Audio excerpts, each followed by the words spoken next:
Our top story this morning. After 19 days of conflict, a fourth round of peace talks between Ukraine and Russia has been paused until tomorrow. Ukrainian President Volodymyr Zelensky has described the virtual talks as difficult as violence continues. These are the latest developments this morning. The United Nations reports at least 636 Ukrainian civilians have died. 1,125 have been injured since the invasion began, an increase of 40 deaths on the previous day. Kyiv has been struck by several Russian missiles, with at least one person killed and 6 injured. Attacks were reported at a large housing block, a residential street, and an aircraft manufacturing plant.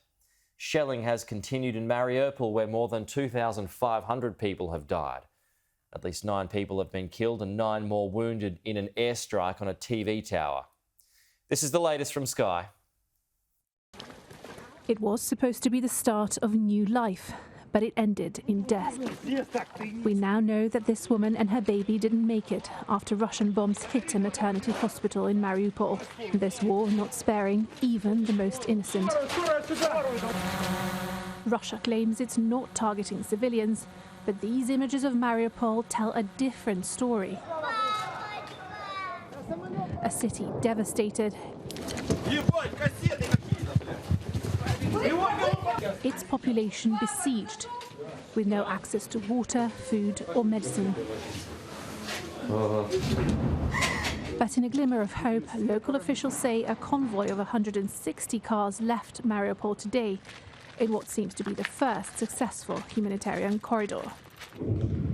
No such glimmer of hope in the capital Kyiv, where the shelling is closing in.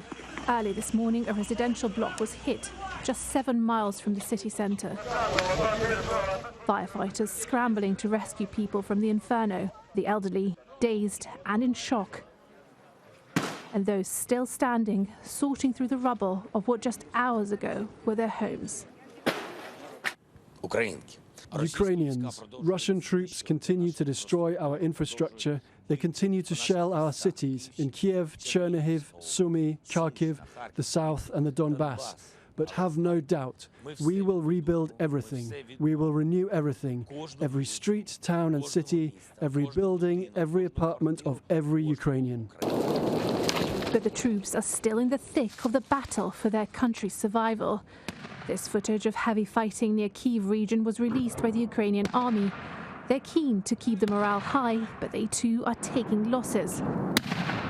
The Russian Ministry of Defense claims these tanks and weapons were captured by their army and are being transferred, they say, to Russian fighters in eastern Ukraine. And while peace talks are still ongoing, Russia's UN representative seems to hold little faith in their success.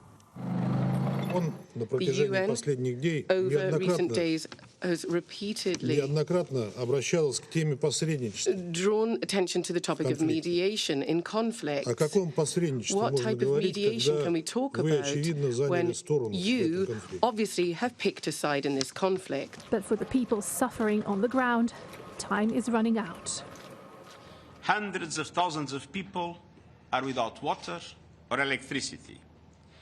And with each passing hour, 2 things are increasingly clear.